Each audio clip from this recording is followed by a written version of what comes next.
긴 시간 홍해 작전 기간 동안에 앞서 수고하신 많은 분들의 헌신과 수고가 있었고, 또 함께 기도의 마음과 뜻을 모아주신 모든 성도들의 협력과 수고로 은혜롭게 마무리되게 된 것을 하나님께 감사드립니다. 이 귀한 기도 시간을 가진 이후에 우리에게 주어진 신앙의 과제가 무엇일지에 대하여 오늘 함께 하나님의 말씀 가운데 묵상하고 또 우리 마음을 정하는 시간이 되었으면 좋겠습니다. 홍해 작전의 원조는 아무래도 모세가 홍해 건넌 사건이었을 겁니다. 하나님의 은혜로 기적같이 홍해를 건넜습니다. 15장 말씀 초반에 보시면 너무 기쁘고 너무 감사하고 너무 감격스러워서 모든 사람들이 춤을 추고 노래하고 하나님께 영광을 돌렸습니다. 사실은 이 성경에 나오는 최초의 찬송가 가사가 출애굽기 15장의 이 장면에 기록된 노래였습니다. 그렇게 좋아했고 감사했고 마치 하늘을 얻은 것처럼 땅을 차지한 것처럼 흥겨웠습니다. 그리고 가야 될 길을 향해서 출발을 했습니다. 문제가 사흘 만에 생겼습니다. 사흘 길을 걸었는데 물을 구할 수가 없었습니다. 난감했습니다.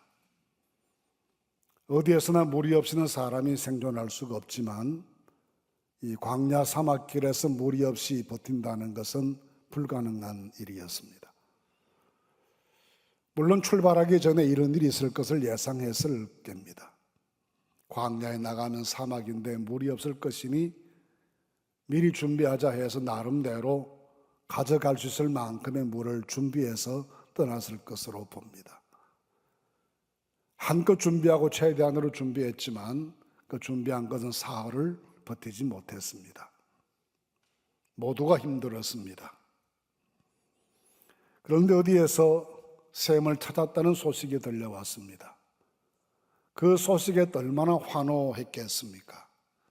이제는 살겠구나. 그러면 그렇지, 하나님께서 우리를 버리시랴 하는 생각에 모두 좋았습니다.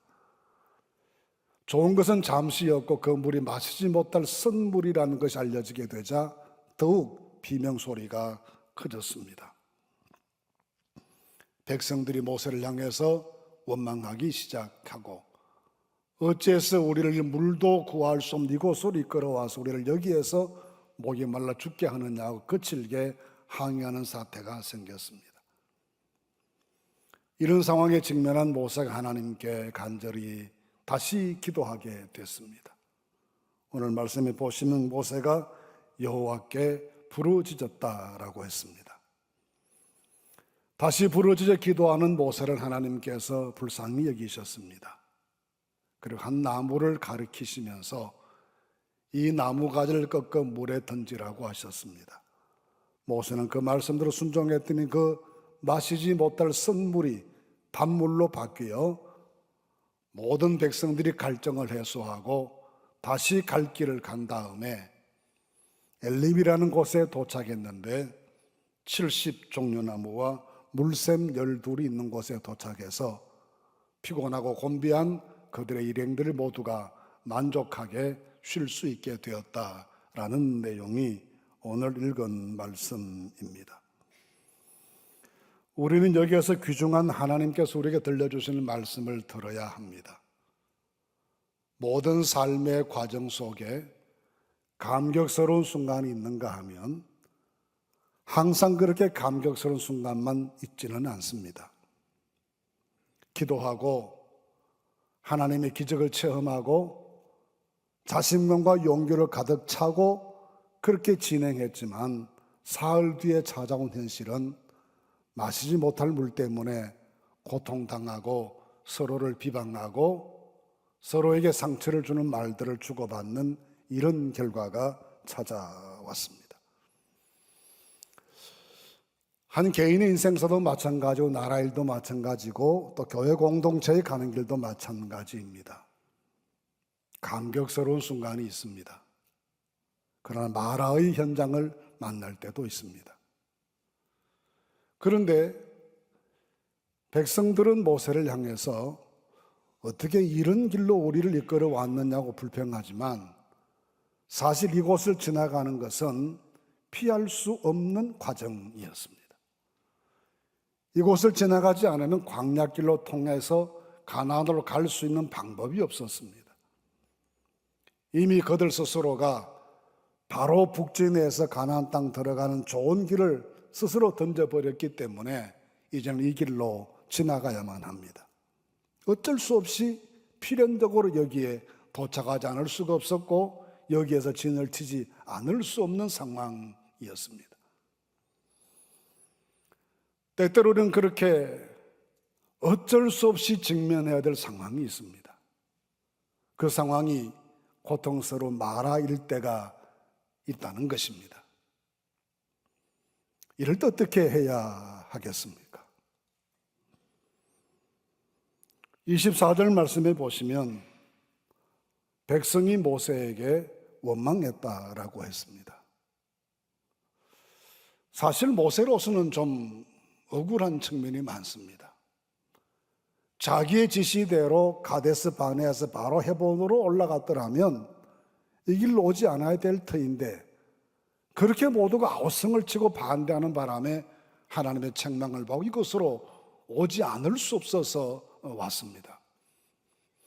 이곳을 통과하지 않고는 가나안으로 가는 다른 길이 없기 때문에 어쩔 수 없이 이곳을 통과하게 됐습니다.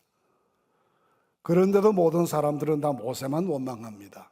왜 우리를 이곳으로 인도했느냐라는 소리였습니다.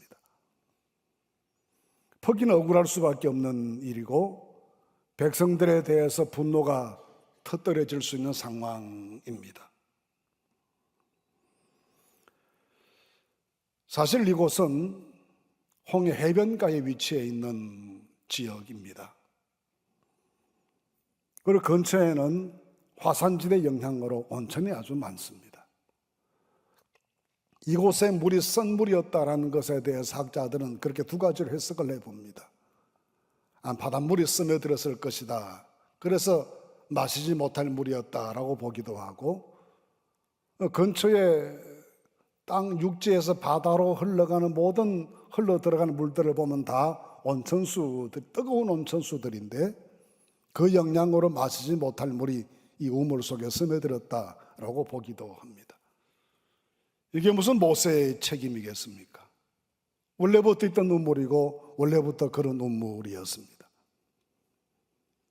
이곳을 지나가기 원치 않았던 것은 모세였고 이곳으로 갈 수밖에 없도록 상황을 만든 것은 백성들인데 모세는 그 원망을 들어야 했습니다. 그랬을 때 책임을 지고 있는 모세의 태도가 어찌하면 좋겠습니까?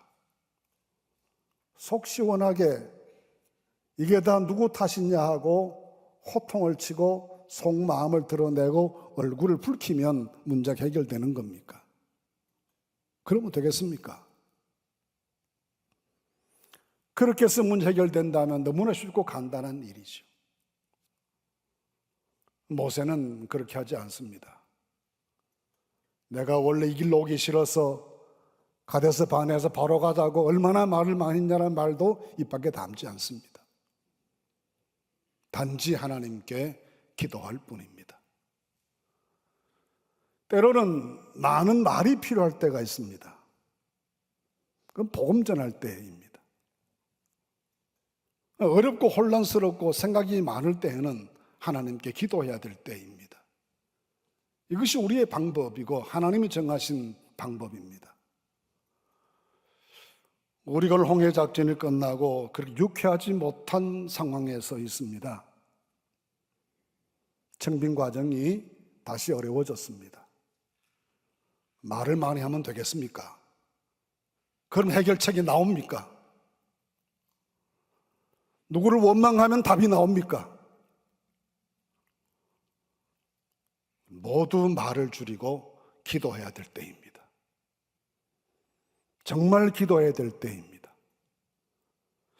그렇게 모세는 기도에 전념합니다. 기도하는 모세에게 하나님께서 방법을 가르쳐 주십니다. 나무가지 꺾어서 우물에 던져라. 상식적으로 생각해보면 이것도 말이 안 되는 말씀 같습니다. 나무가지 꺾어서 던진다고 무슨 일이 일어나겠습니까?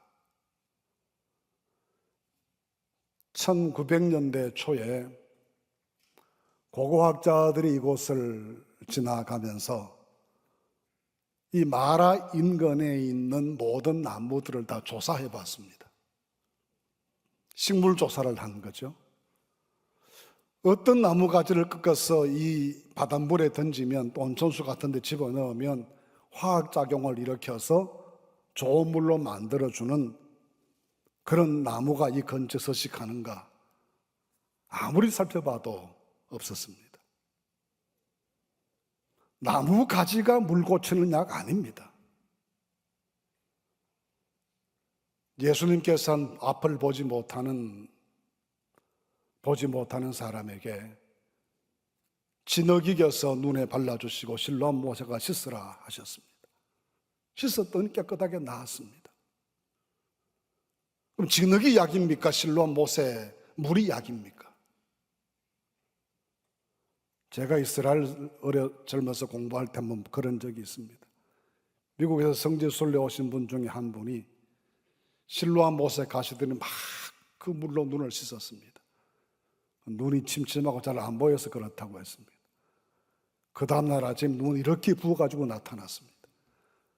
거기 온갖 국제 세균이 다 떨어져 있는데 실로암 못의 물이 약이 아니잖아요. 진흙이 약이 아니잖아요. 순종하는 믿음이 약이란 말씀이에요. 나무가지에 뭐지 효험이 있는 게 아닙니다. 사람의 방법에, 사람이 가지고 있는 도구에, 사람이 가지고 있는 기술에 하나님 역사 문제 해결에 답이 있는 게 아닙니다. 하나님께 순종해야 합니다. 그 하나님께 대한 순종이 답입니다. 그것이 해결책입니다. 그러시 말씀은 우리에게, 마라의 상황에 서 있는 우리에게 다시 선 현실을 맞이했는데 뭐 할 거냐?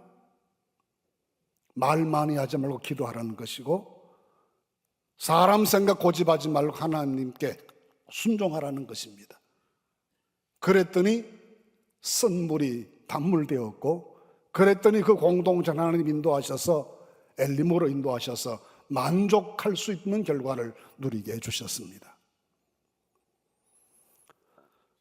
홍해작전이 끝나고 우리 모두가 정말 믿음으로 새 출발을 해야 하고 새로운 각오를 가지고 지향점 향해서 나아가야 하는데, 우리 모두가 이 시기에 다시 기도합시다. 다시 기도에 전념합시다. 그래, 하나님께 순종하십시다. 이것만이 우리가 엘림에 도착할 수 있는 방법입니다. 거기에 12물샘과 70종려나무가 우리를 기다리고 있습니다. 그곳을 향해서 나아간 우리의 발걸음은 오직 기도, 오직 말씀 두 가지입니다. 그렇게 나아가시면 하나님께서 우리에게 엘림을 선물해 주실 줄로 믿습니다. 이 믿음의 각오를 새롭게 하시는 오늘이 꼭 되실 수 있기를 간절히 바랍니다. 홍해작전 마치고 가는 우리에게 마라를 만나게 하셨지만 하나님의 목적은 마라가 아니고 우리를 엘림에 도착하게 하시는 것입니다. 이 은혜를 다 누리시는 우리 모든 성도들이 되실 수 있기를 간절히 바랍니다.